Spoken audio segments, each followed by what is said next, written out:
नमस्कार साथियों।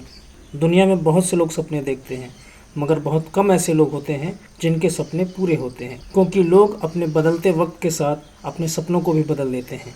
ये कहानी है एक 4 साल की बच्ची के सपने की। जब वो बच्ची पहली बार स्टेज पर उतरी तो जैसे उसने ठान लिया हो कि स्टेज ही उसकी ज़िंदगी है। मगर उसकी उम्मीदों को, सपनों को पहला झटका तब लगा जब महज 13 साल की उम्र में उसके पिता का साया उसके सर से उठ गया। उसकी ज़िंदगी का दूसरा झटका ये था कि सिर्फ 16 साल की उम्र में उसकी शादी एक ऐसे परिवार में हो गई जहां आगे पढ़ना और करियर के बारे में सोचना बहुत मुश्किल था। मगर कहते हैं ना कि लोग तब नहीं हारते जब वो हार जाते हैं, वो तब हारते हैं जब वो हिम्मत हार जाते हैं। मगर उस शख्स ने हिम्मत नहीं हारी और बदलते वक्त के साथ अपने सपनों को पूरा करने में लगा रहा। उसने अपने सपनों को मरने नहीं दिया और बदलते वक्त के साथ ज़िंदगी ने जो भी जिम्मेदारी उसे दी, वो सारी जिम्मेदारियों को वो पूरा करता रहा, साथ में अपने सपनों को भी पूरा करता रहा। उसने अपनी ज़िंदगी में बहुत सारे सपने देखे थे और लगभग उसके सारे सपने पूरे भी होते चले गए। उन्हीं सपनों में से एक सपना था कि ज़िंदगी में कभी वो बच्चन साहब को एक बार देखना चाहता था। उसका सपना पूरा हुआ और इस रूप में हुआ कि उस शख्स ने न सिर्फ बच्चन साहब को सामने से देखा, बल्कि उसके साथ स्क्रीन भी शेयर किया।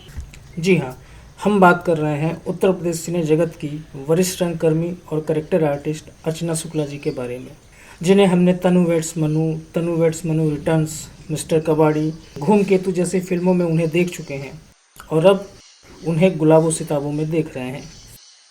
तो आइए सार्थक शख्सियत के आज के एपिसोड में हम मुलाकात करते हैं अपने सपनों को हमेशा अपने सीने में ज़िंदा रखने वाली जिंदा दिल सार्थक शख्सियत अर्चना शुक्ला जी से। आइए मिलते हैं अर्चना शुक्ला जी से।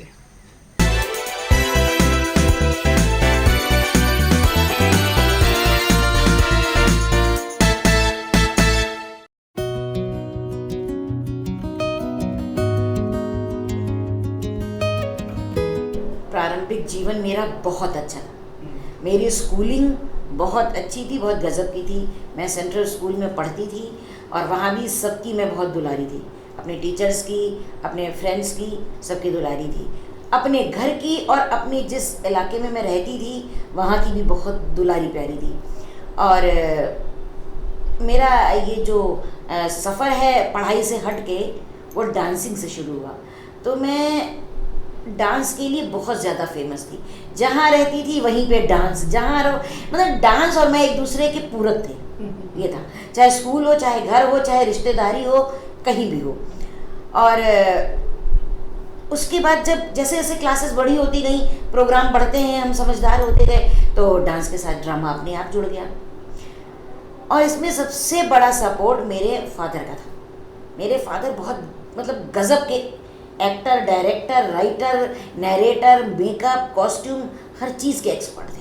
और वो रामलीला हमारे यहाँ होती थी रेलवे की, वो रेलवे एम्प्लॉय थे। रेलवे की रामलीला होती थी, तो उसमें वो 2 कैरेक्टर भी प्ले करते थे, परशुराम का और शंकर जी का। उसके अलावा वो ओवरऑल चीज़ें देखते थे, रिहर्सल करते थे। हमारे घर पे भी वीकली जब छुट्टियाँ होती थी तो उसमें हमारे घर पे रिहर्सल होती थी, तो मैं वो देखा करती थी, पर बहुत ज़्यादा इन्वॉल्व नहीं हुई उसमें। पर पता नहीं क्यों, शायद वो सब कीड़ा मेरे अंदर घुसता जा रहा था। और कभी कभी जब वहाँ रामलीला में बैठती थी बैक स्टेज जा कर के, तो वहाँ पे एक लड़की थी, वो सरस्वती जी का कैरेक्टर करती थी। तो उसमें मैं खुद को देखती थी कि मैं ही तो सरस्वती हूँ। और मैंने एक आध बार झूठ भी बोल दिया बचपना कि ये सरस्वती जी मैं ही बनती हूँ। मतलब ये वो मेरी एक्टिंग जो अंदर कीड़ा था, शायद उसने कहलवाया। तो इस तरह से ये सफ़र बढ़ता गया। मेरे फादर का, मेरी मदर का बहुत ज़्यादा सहयोग था, बहुत कोऑपरेट करते थे मुझे। मेरे फादर ने मुझे स्काउटिंग में डाला था, तो मैं तो ऑल ओवर इंडिया ट्रैवल करती थी, मेरा डांस वहाँ भी जारी था। तो इस तरह से मेरी ये मेरा एक सफ़र चल रहा था पढ़ाई के साथ साथ। फिर बहुत छोटी उम्र में मेरे फादर की डेथ हो गई, पर मेरी मदर ने मेरा ये सिलसिला ख़त्म नहीं होने दिया। उन्होंने मुझे पूरा भरपूर सहयोग दिया। मैं स्कूल में प्रैक्टिस के लिए रुक जाती थी, तो मेरी मदर को टेंशन होती थी कि इसने खाना नहीं खाया होगा। उस वक्त कैंटीन और इस तरह की दुकानें नहीं हुआ करती थी, तो बेचारी खाना लेके जाती थी मेरे लिए 4 डिब्बे का टिफ़िन भर के कि भूखी है, सुबह से खाना खाएंगी, और शाम को देर हो जाती थी तो कह जाती थी कोई बात नहीं, हम फलाने को भेज देंगे और ये कोई ना कोई ले जाएगा। तो मेरी मदर ने मुझे बहुत कोऑपरेट किया, तो मैं इसलिए मेरा ये बहुत स्मूथली सफ़र कटा।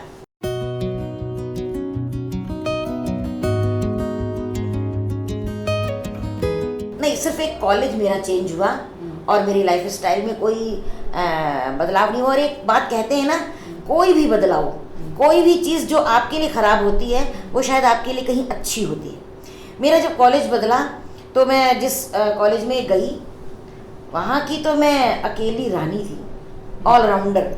मतलब मेरे बिना कोई कल्चरल एक्टिविटी होती नहीं थी। मैं एक उस अपने कॉलेज का एक आइकॉन थी।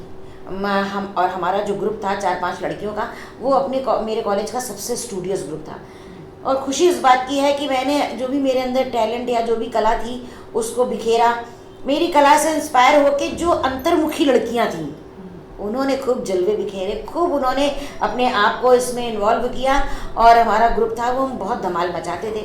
सेकंड और अच्छी चीज़ मैंने देखा, यूपी बोर्ड में पढ़ाई का वो स्तर नहीं है जो हमारे सीबीएसई बोर्ड वगैरह में था। तो यहाँ जो लड़कियाँ पढ़ने में कमज़ोर थी, एक साल फेल हुई थी, तो हमारा ग्रुप बहुत स्टूडियस था ही और बाकी चीज़ों में भी माहिर था।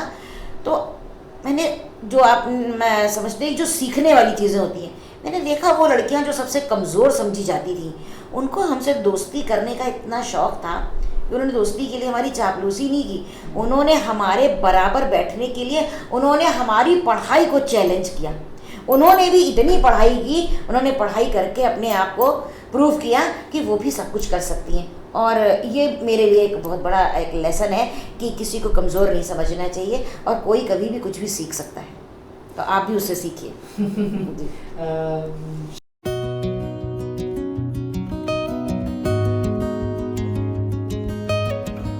हाँ, शादी के बाद तो टोटल ब्रेक हो गया, क्योंकि एक जनरल सी बात होती है, आज लड़की एक अलग माहौल से आती है, दूसरे माहौल में जाती है, दोनों अलग परिवेश होते हैं। पर पढ़ाई में बहुत लंबा ब्रेक नहीं हुआ, क्योंकि 2-1 साल के बाद फिर हमने जैसे इच्छा जाहिर की तो मेरे हस्बैंड ने कहा ठीक है आप पढ़ाई कंटिन्यू करो। तो उन्होंने मुझे बीए कराया, एमए कराया, और मैं चाहती तो पढ़ सकती थी पर वो मेरा ही ब्रेक लग गया, बच्चे हो गए। पर करियर में ब्रेक लग गया, क्योंकि करियर ऐसे तो स्टार्ट नहीं होता। यहाँ मैं कोई स्कूल में तो पढ़ नहीं रही थी कि मैं डांस करना शुरू कर देती, एक्टिंग कहाँ करने लगती। पर ये ऐसा कीड़ा होता है, अगर आप सचमुच कलाकार हैं, आप किसी की नकल कर रहे हैं तो बात अलग है, अगर आप सचमुच कलाकार हैं तो आप कुछ नहीं कर पा रहे हैं, क्योंकि कला आपकी अंदर चलती रहती है, वो कीड़ा कभी नहीं मरता है। उसके लिए कोई दवा नहीं है कि आप हिट छिड़क देंगे और कीड़ा मर जाएगा।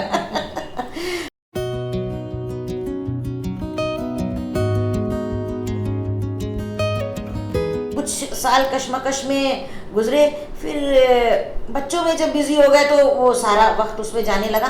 पर चूँकि घर के अंदर डांस मेरा कभी बंद नहीं हुआ, उसको मैंने ऑलवेज कंटिन्यू रखा। तो थोड़ी थोड़ी सी कीड़े को शांति मिल रही थी। फिर जब बच्चे बड़े हो गए, खुद से सेल्फ डिपेंड हो गए पढ़ाई लिखाई में, तो मैंने अप्रोचेस ढूंढना शुरू किया। तो उस दौरान ईटीवी उत्तर प्रदेश लखनऊ में खुला था नया नया, क्योंकि टीवी पे देखते थे तो मुझे लगा कि इस जगह जाना चाहिए। एड्रेस उसमें आता था, तो मैं ढूंढते हुए माल एवेन्यू पहुंची और वहाँ मैंने कोशिश की। तो मुझे सबसे पहला ब्रेक मिला लिखने के लिए। एक बच्चों का प्रोग्राम बनता था अक्कड़ बक्कड़, तो उनके जो प्रोड्यूसर थे उन्होंने मुझे बताया कि मैम एक्टिंग के लिए कोई स्कोप नहीं है, पर अगर आप चाहें तो बच्चों के लिए स्क्रिप्ट लिख सकती हैं, ऐसे ऐसे प्रोग्राम है। मैंने कहा हाँ मैं देखती हूँ, ठीक है, उसके बारे में पता है। मैंने कहा सर मैं लिखूँगी, क्योंकि आपको अगर कहीं जाना है तो छोटा सा भी रास्ता मिले तो उसे छोड़ना नहीं चाहिए। और दूसरी बात, कलाकार के लिए तो सारी विधाएं उस पर उसको आनी चाहिए ना। तो मैंने कहा ठीक है, और मैंने उसको किया। उनको इतना पसंद आया कि फिर उन्होंने मुझे एक सैटरडे संडे स्पेशल एपिसोड निकाला कि उसमें हम बच्चों से क्विज़ के द्वारा उनके क्वेश्चन आंसर्स खेलें, तो बहुत अच्छा लगा। फिर वो चले गए दिल्ली, तब ये बंद हो गया, पर तब तक दूसरी राह खुल गई। वहीं पे जब मैं ईटीवी जाया करती थी उस दौरान लखनऊ में मेरी पहली पहचान मिली मेरे डांस को। वहाँ पे मदर्स स्पेशल एक वो आता था, झूमे नाचे गाए प्रोग्राम होता था उनका, उसमें डांस वगैरह होते थे। तो एक बार उन्होंने मदर्स डे पे मदर्स स्पेशल किया, तो वहाँ पे एक सज्जन थे, उन्होंने कहा कि आप डांस कर लेती हैं तो क्यों नहीं इसमें पार्टिसिपेट करती हैं। मैंने कहा हो सकता है क्या, कहने लगे हाँ। तो मैंने वहाँ पे बात की तो उन्होंने कहा ठीक है। वो मंच पर जाना ईटीवी में पहला था। मैंने डांस कंपटीशन था और 4 उसमें प्रतिभागी थे जिसमें मैं विनर रही। लखनऊ के अंदर पहली ट्रॉफी मैंने जीती, जो बचपन से लेती आई थी। तब मैंने पहला मज़ा चखा ट्रॉफी लेने का, और उस के द्वारा पूरे ईटीवी में लोग जानने लगे। फिर वहीं पे दास्तान जुल्म वगैरह वहाँ एक प्रोग्राम था, वो मैंने ज्वाइन किया और उसके मैंने 200 एपिसोड किए, जिसमें खलनायिका के रूप में मैं बहुत फेमस हुई। मैंने बहुत सारी बहुएं जलाई मारी। तो मेरे डायरेक्टर ने, मिस्टर बलानी जी थे, उन्होंने मेरा नाम रख दिया था ललिता पवार। और वो हर एपिसोड के बाद पूछते थे मोहल्ले में कोई प्रतिक्रिया मिली। मैंने कहा बहुत भयंकर लोग मुझे बद्दुआएं देने लगे हैं। और वाकई में यहाँ पे लेडीज़ मिलती थी तो कहती थी अच्छा वो भगवान तुम्हारा लड़का नहीं दीस, नहीं तो तुम ऐसे ही मारती। मैंने कहा ऐसा न कहिए। खैर वो भी एक बहुत अच्छा वक्त था। फिर वहीं पे काम करते हुए एक बहुत अच्छे सुशील सज्जन मिले, जिन्होंने, मैंने उनसे अपनी इच्छा बताई कि मैं बेसिकली पूरे खुल के एक्टिंग करना चाहती हूँ, I want to be act on stage. तो उन्होंने कहा कि आप थिएटर अगर करना चाहती हैं तो राय उमानाथ बली जाइए, वहाँ पे विनोद मिश्रा जी एक हैं, वो एक नाटक कर रहे हैं, आप उनसे मिलिए, मेरा नाम बता दीजिएगा। नेक्स्ट डे मैं गई और विनोद मिश्रा जी मिले। वहाँ पे एक नाटक की रिहर्सल चल रही थी, कहानी एक गाँव की। बहुत सारी लंबी कास्ट थी उस नाटक की, पर मैं उनकी बहुत शुक्रगुजार हूँ। उन्होंने, मैंने जब बताया, उन्होंने कहा ठीक है आइए और आप ये रीड करिए। और एक इम्पॉर्टेंट कैरेक्टर था, इत्तेफाक से उसे अभी तक कोई कर ही नहीं रहा था, जैसे कि वो मेरे लिए खाली रखा हुआ था। और मैंने पढ़ा, उनको पहले ही दिन पसंद आया। उस दिन मेरे पहला दिन था जो मैंने थिएटर की ज़मीन को छुआ, और उसके बाद से आज मैं आपके सामने हूँ।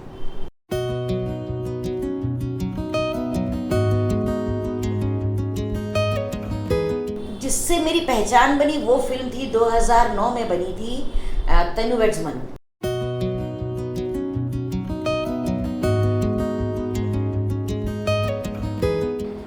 देखिए जो सरकार ने ये नीति बनाई है फिल्म बंधु वाली, ये अच्छी ही है, क्योंकि अगर ये नीति ना होती तो बाहर से, बॉम्बे से लोग क्यों आते, बहुत सारी लोकेशंस हैं। इससे उनको पहला फ़ायदा है।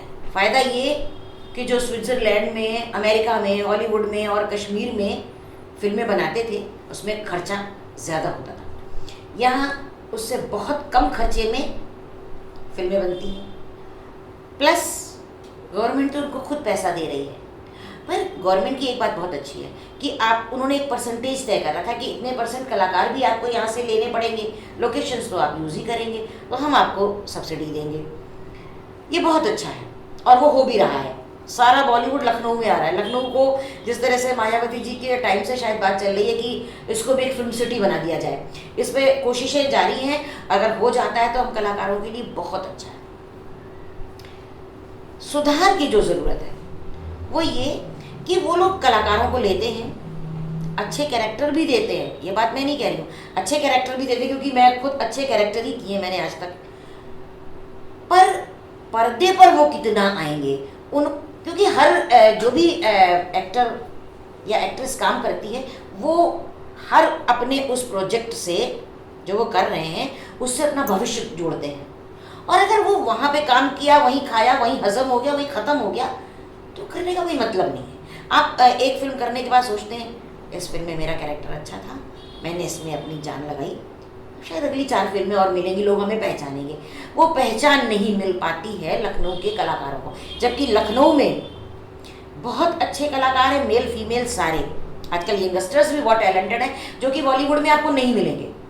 यहाँ बहुत अच्छा थिएटर होता है और बहुत अच्छे एक्टर्स होते हैं। तो कुछ ऐसा हो कि उन एक्टर्स को एक्सपोजर मिले। सेकंड चीज़, 2 चीज़ों के लिए आदमी काम करता है, पहले शौक के लिए करता है, फिर वो उसका प्रोफेशन और उसका वही व्यवसाय बन जाता है जिससे वो परिवार चलाता है, मेल फीमेल कोई भी। तो उसको जो पेमेंट मिलता है, शायद मेरे ख्याल से कोई कलाकार लखनऊ में, मैं सबके बिहाफ पे ही कह रही हूँ, संतुष्ट नहीं होता होगा। तो जिस तरह से बॉलीवुड में तय होता है कि फला कलाकार की 10 करोड़ फीस है, फला की 8 करोड़ है, ये तय है ऑलमोस्ट। तो लखनऊ में भी एक ऐसी ग्रेडिंग करनी चाहिए। बहुत से सीनियर एक्टर्स हैं कि आप इतने सीनियर हैं एज में, एक्सपीरियंस में, और जो टैलेंट है उसका तो कोई उनका वो नहीं है मुकाबला, तो उसको कम से कम आप कितना पेमेंट देंगे। और इसके लिए लखनऊ के जो लोकल कोऑर्डिनेटर्स, कास्टिंग वाले हैं, प्रोडक्शन वाले हैं, इनको लखनऊ के एक्टर्स का फेवर करके उसमें सुधार कराना चाहिए। और तीसरी चीज़, जब वो एक्टर्स काम करते हैं तो जब बम्बई के कलाकार और लखनऊ के कलाकार इकट्ठे होते हैं तो लखनऊ के कलाकार ऐसे क्राउड ट्रीट किए जाते हैं, उस ट्रीटमेंट में भी सम्मान हर कलाकार का ज़रूरी है।